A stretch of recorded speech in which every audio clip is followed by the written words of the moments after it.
আচ্ছা, আমি এখানে লিখেছি কি যে যে বচনের উপাদান বচন বা অঙ্গ বচন হিসেবে অন্য কোনো বচন নেই তাকে সরল বচন বলে। যেমন সক্রেটিস হয় দার্শনিক। আবার একাধিক সরল বচন নিয়ে গঠিত বচনকে কি বলে? যৌগিক বচন বলে। যেমন আমি যদি বলি যে সক্রেটিস এবং প্লেটো হয় দার্শনিক, আমি বললাম সক্রেটিস এবং প্লেটো হয় দার্শনিক। তাহলে অ্যাকচুয়ালি এই যে বচনটাকে ভাঙলে কয়টা বচন পাওয়া যায় বলো তো? সক্রেটিস এবং প্লেটো হয় দার্শনিক, এই বচনকে যদি আমরা ভেঙে ফেলি তাহলে কয়টা বচন পাই? এই বচনকে ভাঙলে আমরা কয়টা বচন পাই?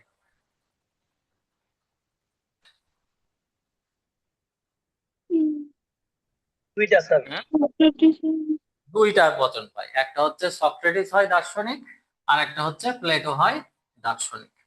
তাহলে অ্যাকচুয়ালি এই যৌগিক বচন কিভাবে গঠিত হয়েছে? সক্রেটিস হয় দার্শনিক, প্লেটো হয় দার্শনিক, একাধিক মানে একের অধিক দুটো বচন নিয়ে যে বচন গঠিত হয় তাকে যৌগিক বচন বলে। তো যৌগিক যৌগিক বচন গঠন করার জন্য আমাদের কিন্তু কিছু মানে চিহ্ন ব্যবহার করতে হয়। যেমন এই সক্রেটিস হয় দার্শনিক, প্লেটো হয় দার্শনিক, এই দুটো বচনের মধ্যে ব্রিজ বা সংযোজক হিসেবে কাজ করেছে কে? দুটো বচন এবং সক্রেটিস হয় দার্শনিক, প্লেটো হয় এবং দার্শনিক, এই দুটো বচনকে একটি বচনে পরিণত করেছে কোন শব্দটি দ্বারা? কোন শব্দটি ব্যবহার করেছে? এবং এবং এবং এবং, রাইট। তাহলে এই এবং দ্বারাই কি হয়েছে? সক্রেটিস হয় দার্শনিক আর প্লেটো হয় দার্শনিক, এই দুটো বচন যুক্ত হয়েছে। সেজন্য এই এবংকে কি বলা হয়? এবংকে সংযোজক বলা হয় বা লজিক্যাল কানেকটিভস বলা হয়। সংযোজক বা এদের আরেক নাম হচ্ছে লজিক যৌক্তিক যোজক, বা এটার নাম বলা হয় সংযোজক বলা হয় বা যৌক্তিক যোজক বলা হয়। তো যৌক্তিক যোজক বা এই পর্যন্ত কি তোমাদের সবার লেখা হয়েছে? বচন মানে যে কোনো বিবৃতিমূলক বাক্য, সরল বচন মানে যে বচনকে ভাঙলে আর অন্য কোনো বচন পাওয়া যায় না তাকে সরল বচন বলে। আর যৌগিক বচন মানে একাধিক সরল বচনকে, যখন একাধিক সরল বচন নিয়ে একটি বচন গঠিত হয় তখন তাকে যৌগিক বচন বলে। তো এই পর্যন্ত কি সবার লেখা শেষ হয়েছে? জি স্যার। হুম? এ পর্যন্ত কি লেখা শেষ হয়েছে সবার? সবার কি লেখা জি হয়েছে? স্যার। জি স্যার।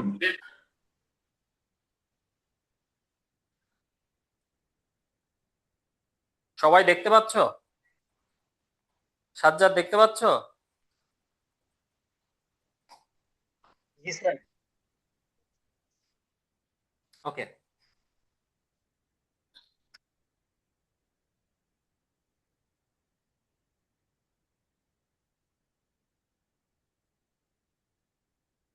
তো এখন আমরা যৌক্তিক যোজক নিয়ে একটু কথা বলবো। কি নিয়ে কথা বলবো? যৌক্তিক যোজক।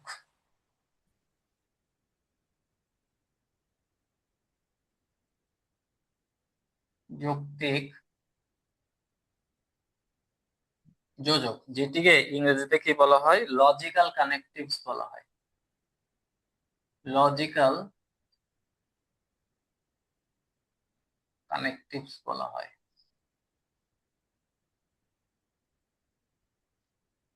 তো যৌক্তিক যোজক কি?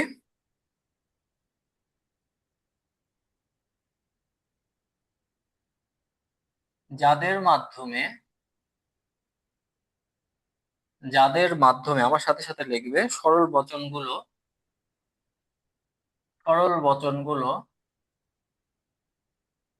যাদের মাধ্যমে সরল বচনগুলো পরস্পর পরস্পরের সাথে পরস্পরের সাথে যুক্ত হয়, যাদের মাধ্যমে সরল বচনগুলো পরস্পরের সাথে যুক্ত হয় তাদেরকে যৌক্তিক যৌক্তিক যোজক বা লজিক্যাল কানেকটিভস বলে।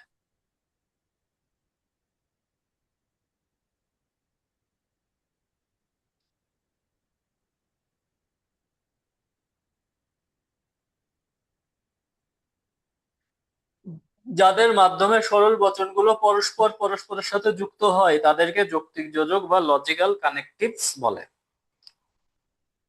তো কয় ধরনের যোজক রয়েছে প্রতীকী যুক্তিবিদ্যায়? 5 ধরনের যোজক রয়েছে। একটা হচ্ছে সংযৌগিক যোজক। সংযৌগিক যোজক, সংযৌগিক যোজক কোনগুলো? ও এবং আর, এগুলোকে সংযৌগিক যোজক বলে। বৈকল্পিক যোজক কোনগুলো? বৈকল্পিক যোজক বা অথবা কিংবা। আর 3 নম্বর হচ্ছে প্রাকল্পিক যোজক। প্রাকল্পিক যোজক, প্রাকল্পিক যোজক কোনগুলো? যদি, তাহলে, এটাকে কি বলা হয়? প্রাকল্পিক যোজক। আর 4 নম্বর হচ্ছে নিষেধক যোজক। নিষেধক যোজক, এগুলো কি না, নয়, এগুলোকে নিষেধক যোজক বলে। 5 নম্বর হচ্ছে সমমানিক যোজক। সমমানিক যোজক, এগুলোর মধ্যে রয়েছে যদি এবং কেবল যদি। তাহলে দেখো, যাদের মাধ্যমে, আমি এখানে লিখেছি যাদের মাধ্যমে সরল বচনগুলো, যাদের মাধ্যমে সরল বচনগুলো কি হয়?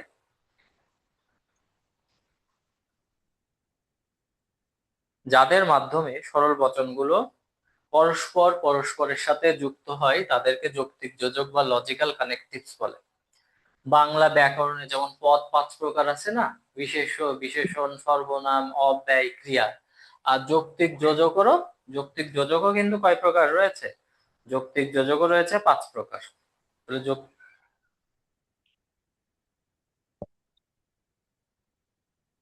যৌক্তিক যোজকটাও কয় প্রকার? 5 প্রকার। কি কি? আমার সাথে সাথে সবাই পড়ো। যৌক্তিক যোজক কি কি? কয় প্রকার?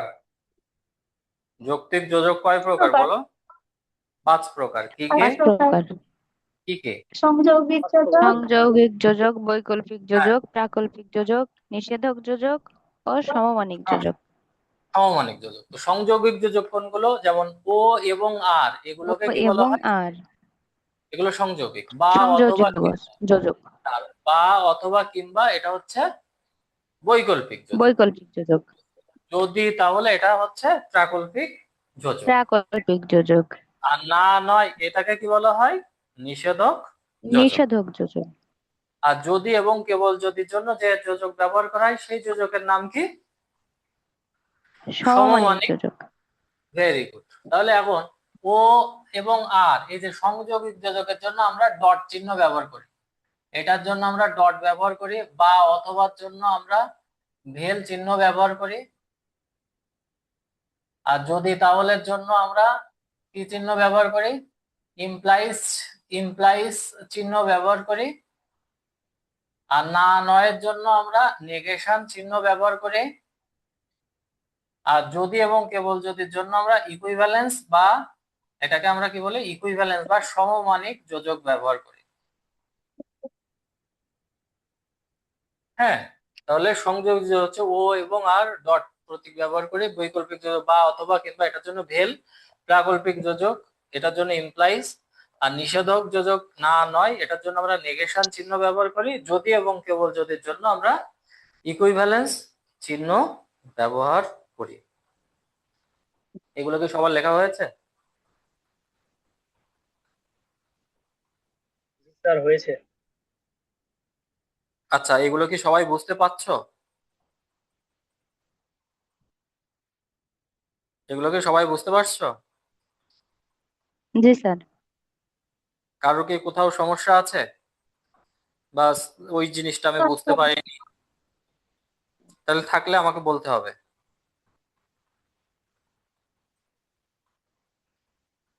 কারো কি কোথাও সমস্যা আছে? না স্যার। বলো, থাকলে আমাকে বলবে যে স্যার এই তো এই জায়গায় বুঝতে পারিনি। আছে কারো কোনো সমস্যা থাকলে বলো। না স্যার।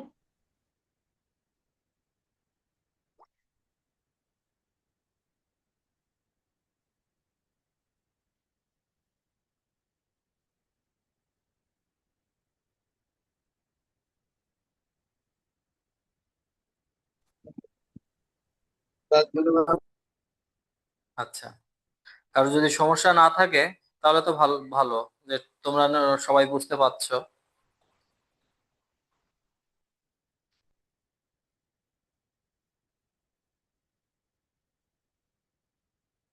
ওকে, তাহলে যাদের মাধ্যমে সরল বচনগুলো পরস্পরের সাথে যুক্ত হয় তাদেরকে যৌক্তিক যোজক বা লজিক্যাল কানেকটিভস বলে। আর এই যোজক হচ্ছে 5 ধরনের, ও এবং আর এগুলোকে সংযোগিক যোজক বলা হয়, বা অথবা কিংবা এটাকে বৈকল্পিক যোজক ব্যবহার করা হয়। প্রাকল্পিক যোজক হচ্ছে যদি তাহলে, আর নিষেধক যোজক না নয়, আর সমমানিক যোজক হচ্ছে যদি এবং কেবল যদি। তো সংযোগিক যোজকের জন্য যে চিহ্ন ব্যবহার করা হয় ডট, বৈকল্পিক যোজক চিহ্ন ভেল, প্রাকল্পিক যোজকের জন্য ইমপ্লাইজ, নিষেধক যোজকের জন্য নেগেশন, আর সমমানিক যোজকের জন্য ইকুইভ্যালেন্স, এই চিহ্নগুলো ব্যবহার করা হয়। আচ্ছা, এখন আমি কি এই পর্যন্ত কি এই পর্যন্ত তোমাদের যদি লেখা হয়ে থাকে তাহলে আমি মুছে দেব। এ পর্যন্ত কি তোমাদের সবার হয়ে গিয়েছে? এ স্যার পর্যন্ত কি হয়েছে। জি সবার শেষ স্যার। হয়েছে? আচ্ছা, জি স্যার, হয়ে এখন গেছে। দেখো, আমরা ক্লাস একদম প্রথমেই সময় নষ্ট না করে সরাসরি ক্লাসে চলে গিয়েছিলাম। আর আমি তোমাদের বরাবরই প্রত্যেকটা কোর্সের যে কিছু আউটলাইন দিয়ে দিই যে আমরা আমাদের কোর্সে আসলে কি কি বিষয়গুলো নিয়ে, হ্যাঁ, which topics we are going two deals with, মানে কোন কোন টপিক গুলো নিয়ে আমার এই যুক্তিবিদ্যার কোর্সে আলোচনা করা হবে, সেইগুলো আমি বলে দিই যে আমার টপিক আমি এইগুলো নিয়ে আলোচনা করব। যেমন প্রথম যে টপিকটা হচ্ছে যে প্রদত্ত বচনটির সত্য মান নির্ণয় করো, এটা এই অঙ্কগুলো শেখানো হবে। প্রদত্ত বচনটির কি কি ধরনের অঙ্ক করানো হবে? প্রদত্ত বচনটির সত্য মান নির্ণয় করো, সত্য মান নির্ণয় করো। তারপরে কি করানো হবে? যে সত্য সারণীর মাধ্যমে, সত্য আমার সাথে সাথে সবাই লেখো, সত্য সারণীর মাধ্যমে প্রদত্ত বচনাকারটি, প্রদত্ত বচনাকারটি যৌক্তিকভাবে, যৌক্তিকভাবে প্রদত্ত বচনাকারটি শত সত্য, শত সত্য, শত মিথ্যা, নাকি অনির্দিষ্ট মান, নাকি অনির্দিষ্ট মান, অনির্দিষ্ট মান তা নির্ণয় করো।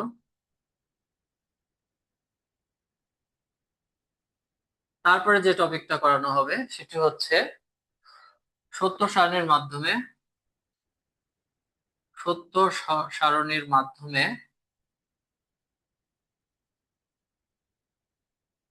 প্রদত্ত বচনাকারটি, প্রদত্ত বচনাকারটি যৌক্তিকভাবে, যৌক্তিকভাবে সমমান কিনা তা নির্ণয় করো।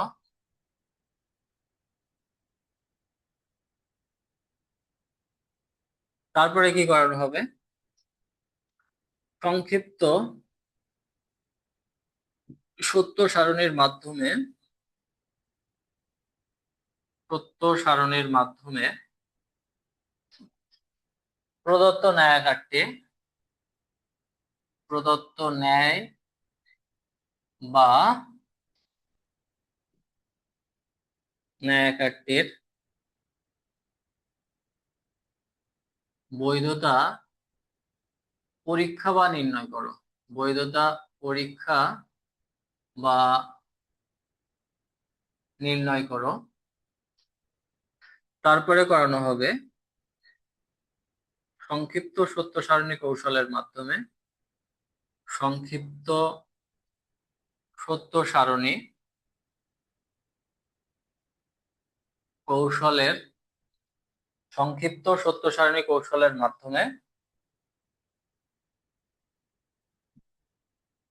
প্রদত্ত ন্যায় বা ন্যায়কাট্যের বৈধতা নির্ণয় করো। তারপরে যেটা করানো হবে, প্রদত্ত যুক্তিটির আকারগত প্রমাণ গঠন করো। প্রদত্ত যুক্তিটির আকারগত প্রমাণ গঠন করো। প্রদত্ত যুক্তিটির প্রাকল্পিক বা শর্তমূলক প্রমাণ গঠন করো। প্রাকল্পিক বা শর্তমূলক প্রমাণ গঠন করো। তারপরে প্রদত্ত যুক্তিটির পরোক্ষ প্রমাণ গঠন করো। পরোক্ষ প্রমাণ গঠন করো। নাম্বার 10, প্রদত্ত মানকাত্মক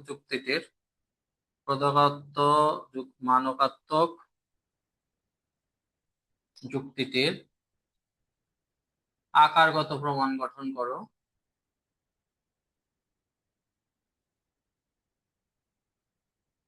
তারপরে সর্বশেষ হচ্ছে প্রদত্ত মানকাত্মক যুক্তিটির অবৈধতা নির্ণয় করো। প্রদত্ত মানকাত্মক যুক্তিটির অবৈধতা নির্ণয় করো। তাহলে আমাদের যে topics we are going to deal with, যে বিষয়গুলো তোমাদের এই অনুসার পরিচালিত প্রতীকী যুক্তিবিদ্যার অনলাইন কোর্সে শেখানো হবে, সেগুলো হচ্ছে প্রদত্ত বচনটির সত্য মান নির্ণয় করো। নাম্বার 2, সত্য সারণীর মাধ্যমে প্রদত্ত বচন আকারটি শত সত্য শত মিথ্যা নাকি অনির্দিষ্ট মান তা নির্ণয় করো। নাম্বার 3 নম্বর টপিক, সত্য সারণীর মাধ্যমে প্রদত্ত বচন আকারটি যৌক্তিকভাবে সমমান কিনা তা নির্ণয় করো। নাম্বার 4, সত্য সারণীর মাধ্যমে প্রদত্ত ন্যায় বা ন্যায়কাট্যের বৈধতা পরীক্ষা বা নির্ণয় করো। নাম্বার 5, সংক্ষিপ্ত সত্য সারণী কৌশলের মাধ্যমে প্রদত্ত ন্যায় বা ন্যায়কাট্যের বৈধতা নির্ণয় করো। নাম্বার 7, প্রদত্ত যুক্তিটির আকারগত প্রমাণ গঠন করো। নাম্বার 8, প্রদত্ত যুক্তিটির প্রাকল্পিক বা শর্তমূলক প্রমাণ গঠন করো। নাম্বার 9, প্রদত্ত যুক্তিটির পরোক্ষ প্রমাণ গঠন করো। নাম্বার 10, প্রদত্ত যুক্তিটির মানবাত্মক যুক্তিটির আকারগত প্রমাণ গঠন করো। নাম্বার 11, প্রদত্ত মানবাত্মক যুক্তিটির অবৈধতা নির্ণয় করো। তাহলে এই টপিকগুলো আমরা আমাদের একদম প্রথম থেকে আমাদের কোর্সের শেষ পর্যন্ত এই টপিকগুলো নিয়ে আমরা আলোচনা করব আমাদের ক্লাসে, এবং আশা করা যায় সপ্তাহে 3 দিন ক্লাস হবে। তো তোমাদের জন্য যে আমি স্লটটা রেখেছি, যে শনি সোম বুধ, তবে তোমাদের যদি এটা আমরা রবি মঙ্গল বৃহস্পতিবার করি, তাহলে কি তোমাদের কারো সমস্যা আছে?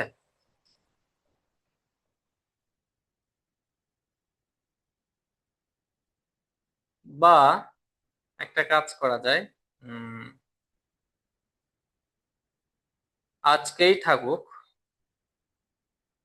যদি টাইমটা আর একটু করাই দিই, রাত আচ্ছা, এখন তোমাদের এইটা আপাতত থাকুক, শনি সোম বুধ তোমাদের ক্লাস শিডিউল। আচ্ছা, এগুলো কি সবাই লিখেছো? এগুলো কি সবার লেখা হয়েছে? আর এখনো জি বাকি স্যার। আছে। আচ্ছা, সবাই কি আমার কথা শুনতে পাচ্ছ বা দেখতে পাচ্ছ? আমাকে আমাকে বা বোর্ডকে হ্যাঁ দেখতে স্যার। পাচ্ছ? আচ্ছা। আর আমি আমার কোর্স সম্পর্কে একটু বলি, যে কোর্সে এরকমই সরাসরি লাইভ ক্লাস হবে, একদম তোমরা ক্লাসরুমে যেভাবে ক্লাস করো সেভাবে টিচার স্টুডেন্ট ইন্টারঅ্যাক্ট বেসিস। আমি পড়াবো, কোনো কিছু না বুঝতে পারলে তোমরা ওখান থেকে জিজ্ঞাসা করবে, আমি উত্তর দেব।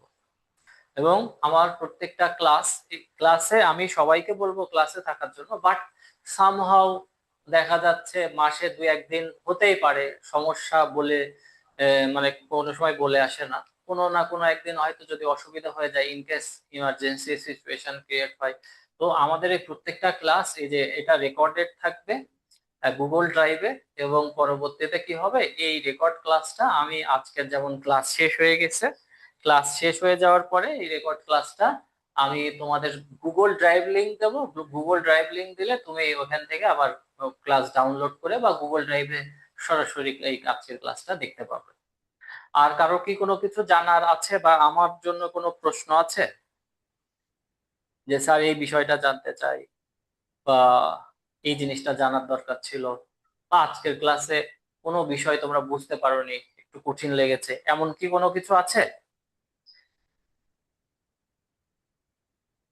আর সবাইকে না একটু স্যার। বলবো, যখনই ঢুকবে তখন ইওর নেমস, ওই নেমের জায়গায়, যেমন দেখো মনিরা খাতুন দেখা যাচ্ছে, সাজ্জাদ সর্দার দেখা যাচ্ছে, সাজ্জাদ হোসেন দেখা যাচ্ছে, আসিফ দেখা যাচ্ছে, তোমরা ওই নামটা একটু এডিট করে রেখে দেবে। যেমন তোমার যার যে নাম, সেই নামটা, কারোর নাম যদি তামিম হয় তামিম লিখবে, কারোর নাম যদি আকরাম হয় তাহলে আকরাম লিখবে, কারোর নাম রহিম হলে রহিম লিখবে, যাতে আমি আইডেন্টিফাই করতে পারি কে ক্লাস করছো। হ্যাঁ, অনেকে দেখছি যে ডিভাইস নেম আসছে, স্যামসাং, জুম ইউজার, এগুলো এগুলো এখানে তুমি জাস্ট যখনই অন করতে যাবে তখনই এডিট নেম নামটা একটু লিখে দিলে ভালো হয়। আর আমি ক্লাস লিংক দেখার পরে ওই ক্লাস লিংকে আবার কি করতে হবে, রিকোয়েস্ট পাঠাতে হবে। সেটাও কিভাবে পাঠাতে হয় আমি একটু দেখাই দেব। তো আগামী ক্লাসটা এই পর্যন্ত, কি এগুলো কি সবার লেখা শেষ হয়েছে? এগুলো কি সবার লেখা শেষ হয়েছে? হ্যাঁ স্যার। আচ্ছা, আগামী ক্লাসটা খুবই গুরুত্বপূর্ণ একটা ক্লাস হবে, কারণ আমাদের প্রথম 1-2টা ক্লাস হচ্ছে ইন্ট্রোডাক্টরি ক্লাস, মূল বিষয়গুলো বুঝতে চলে যায়। কিন্তু অঙ্ক শুরু হয় মূলত 3 নম্বর বা 4 নম্বর ক্লাস থেকে আমরা অঙ্ক শুরু করব। তো আমাদের আগামী ক্লাসটা হবে, আমাদের আগামী ক্লাসে আমাদের নেক্সট যে ক্লাসের যে টপিক গুলো আমরা ইয়ে করব, নেক্সট এটা হচ্ছে সত্যাপেক্ষক, সত্যাপেক্ষক বা ট্রুথ ফাংশনস নিয়ে আলোচনা করব, ট্রুথ ফাংশনস। এবং আরো আর একটা জিনিস হচ্ছে যে সত্য সারণী। আগামী ক্লাসে সত্য সারণী মানে ট্রুথ টেবিল, কিভাবে সত্য সারণী তৈরি করতে হয়, কারণ এই সত্য সারণী আগামী ক্লাস যদি মিস করো তাহলে এই সত্য সারণীর উপরে ভিত্তি করে 4-5 ধরনের অঙ্ক রয়েছে, যেমন শত সত্য শত মিথ্যা, তারপরে মান নির্ণয়, তারপরে হচ্ছে তোমার যৌক্তিকভাবে সমমান কিনা, সংক্ষিপ্ত সত্য সারণী, মোটামুটি 4-5 রকমের অঙ্ক। এই যে সত্য সারণী তোমাকে কি করতে হবে, জানা লাগবেই। হ্যাঁ, এই সত্য সারণী এবং সত্য সারণী কিভাবে তৈরি করতে হয়, এই জিনিসটা আমরা আগামী ক্লাসে শেখাবো। অবশ্যই তোমরা আগামী ক্লাসে সত্য সারণী ক্লাস করবে। তাহলে আমরা আজকের মতো ক্লাস শেষ করছি। তো আমাদের ক্লাস শিডিউল হচ্ছে কি কি বার বলো তো? শনি, সোম, শনি, সোমবার, বুধবার। বুধবার সন্ধ্যা সন্ধ্যা 7টা। 7টা। ঠিক আছে। তো আর তোমাদের কোর্স ফিট গুলো আমার এই নাম্বারে পাঠানো দেওয়া যাবে, যেটাই আমার হোয়াটসঅ্যাপ নাম্বার। হ্যাঁ, কোর্স ফি পাঠানোর নাম্বার হচ্ছে 01722255566। তো ঠিক আছে, আজকের মতো ক্লাস শেষ করছি। তো তোমরা সবাই ভালো থেকো, সুস্থ থাকো। আর তারপরেও কোনো বিষয়ে সমস্যা হলে তোমরা আমার কাছে জিজ্ঞাসা করবে। আর ক্লাসে, আজকের ক্লাসের আমি লিংক দিয়ে দেবো, সেই লিংকে ক্লিক করেই তোমরা ক্লাসটা দেখতে পাবে, একটু পরে দিয়ে দেবো। তো সবাইকে ধন্যবাদ। আর কারো কি কোনো প্রশ্ন আছে? আমার মনে হয় আর কারো কোনো প্রশ্ন নাই। তো ঠিক আছে, আজকের ক্লাসটা শেষ করছি। তো তোমাদেরকে কোনো প্রবলেম হয়েছে সাজ্জাদ?